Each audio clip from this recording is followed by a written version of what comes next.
want to talk about a couple of shows and streaming platforms to check out in honor of Pride Month.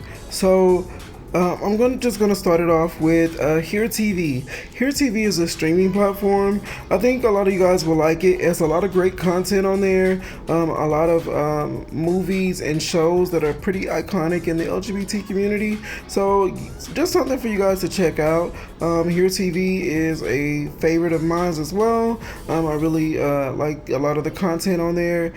So if you guys are looking for something to watch, different shows and movies to watch, Here TV is definitely it. Now, if I'd have to say there's a flaw, it has a lot of content, but not all of it is great. And, that probably would be the issue. It's just that not all of it, all the content is like amazing content.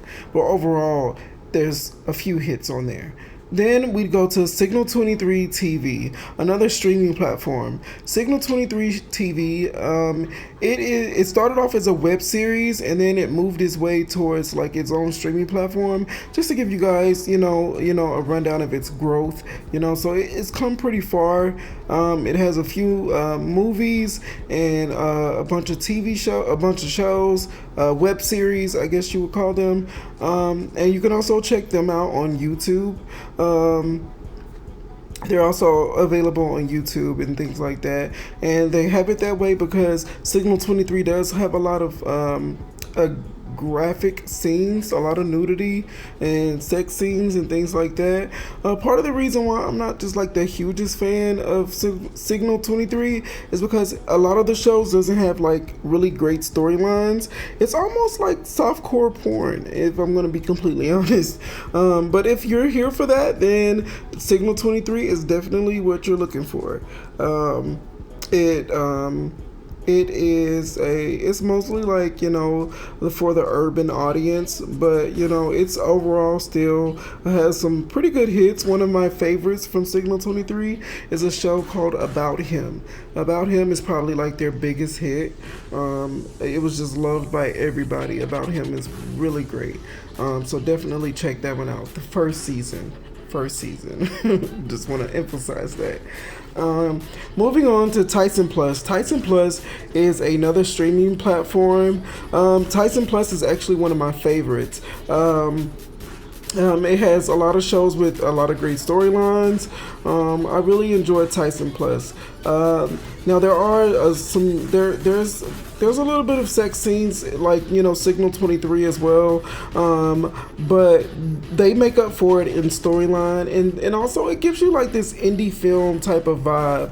A lot of the shows and movies they have on there, it's really just like it's vivid. I can't explain it, but it's overall it's really good. Tyson Plus. Now, if I would have to say some downfalls, I would say that they don't give enough content, in my opinion. I would love to, be a part of Tyson's Plus membership more, but they just don't give enough content. Even though the price isn't much, I think it's like $10 a month or something like that.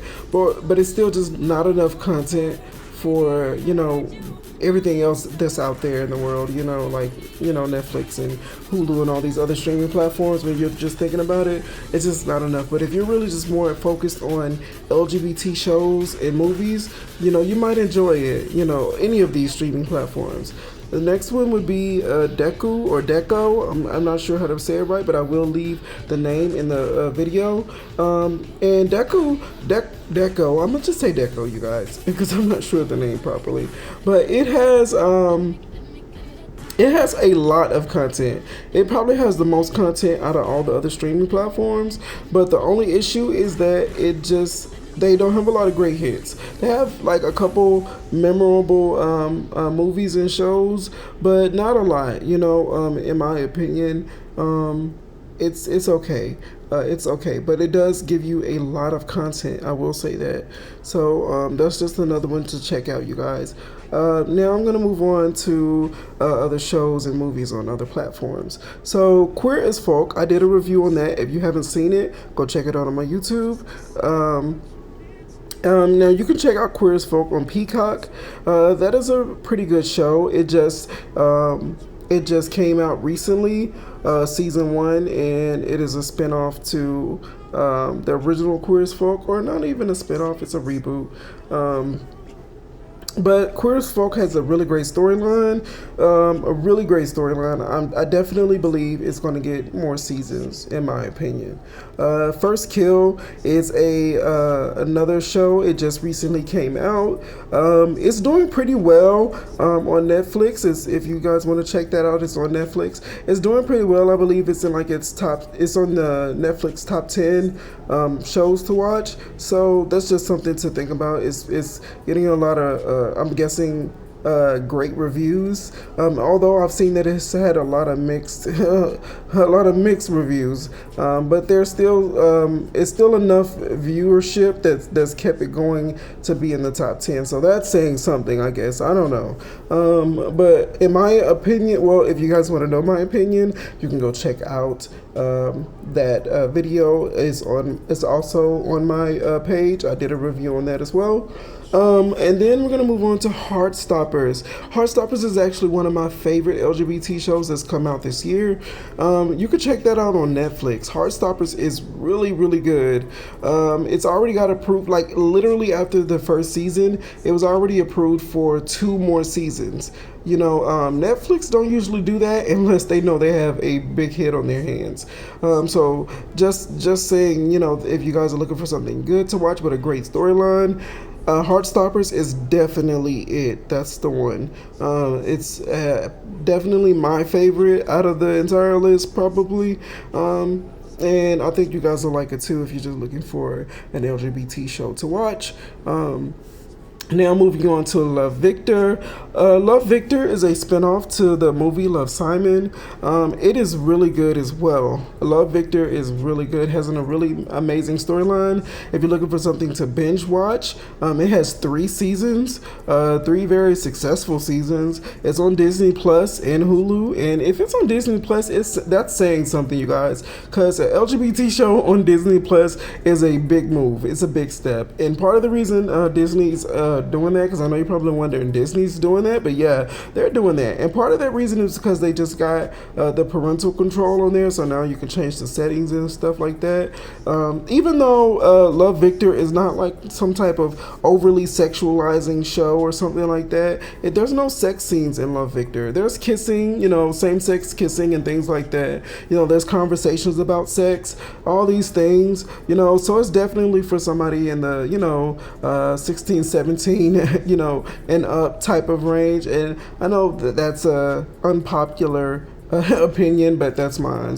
You know, I feel like, you know, a lot of people start thinking about these things at those ages. So definitely, if you know, just looking for something for good conversation, you know, in the LGBT community, if you have somebody that is in that age range and, you know, needs to be educated on some things, Love, Victor, it does a really great job at explaining a lot of that, you know, in my opinion. So definitely check that out. And again, you guys can check that out on Disney Plus and Hulu. The next one would be P-Valley. You guys can check that out on Stars. P-Valley the second season just recently came out. And it's week to week type of releasing, so it's still going for the second season. But season 1 was such a hit that it got its second season immediately. And I also love P-Valley as well. P-Valley is a really good show. If you guys are looking for something to watch, it's more of like the strip club scene and things like that. Now, the show itself isn't an LGBT show, but it has a huge LGBT storyline. One of the main characters is part of the LGBT community, and I think that'd be interesting. So for you guys to check it out, you know, just a different look in the life of the Mississippi gay world. But yeah, overall, I really loved it. It was really good. You know, as somebody who's also from Mississippi, I really enjoyed seeing a lot of this take place. You know, although I wasn't, you know, at that age, you know, seeing any of this, so I can't really relate to the story. But a lot of this, you can visualize like that would happen if you're from Mississippi. Mississippi. But anyways, moving on. Another show is Veneno. Veneno is on HBO Max. It is actually based off a true story. Not everything is entirely true, but overall it is based off of a character, La Veneno, and it's just showing her life story, and it's a really good show. It is a really good show. It does have some pretty graphic scenes, some pretty graphic sex scenes, but overall it's a really good show. I definitely recommend it. Next we have Generation. Generation is another one that's on HBO Max. It's a really diverse and a really large cast. And it's focusing on teenagers. Another one that's focusing on the youth, and just but this one is really just focusing on mental health a lot more than any other shows. Like, I really love this because I feel like just like the just the storyline was just done so well. I really love that, and just how things were done. It was just done so flawlessly, in my opinion. Although it did not get approved for a second season, I would like to say that each episode is like 45 minutes to an hour long, and it had like 20 plus episodes. So I'd say it still was technically 3 seasons in one, because most shows get like that are 45 minutes to an hour long. Most shows like that get like 8 episodes per season. So I'd say it was like 3 seasons in one. So it's still worth the watch. So I know a lot of people be like, I hate to watch a show that only has 1 season because I can't really binge watch it, but I feel like it does a good job from beginning to end. In my opinion, Generation was a really good show to me. I really enjoyed it. So definitely check that one out. And then the last one is Fire Island. That is actually not that's not a show, that's a movie, but you guys can check that out on Hulu. I added this to the list just because it recently came out, and it was really good. It was a good storyline, and I really liked it. I think it was more for the millennials, but overall it was a really good movie. So if you guys are looking for something for the millennials to watch, and I emphasize that just because it does a lot of referencing things that I feel like mostly people in that age range would know or understand, but still, anyone is welcome to watch it. It's still a great movie. But yeah, that's all, you guys. I just wanted to give you guys a few little pieces of content to check out, streaming platforms and things like that. And you guys can come back here if you saw anything you like, and we can talk about it. If there's anything you want me to do a review on, I'm definitely open to it. Right now, my plate is full. I have a lot of content that I'm trying to get out, a lot of shows that I'm currently watching right now.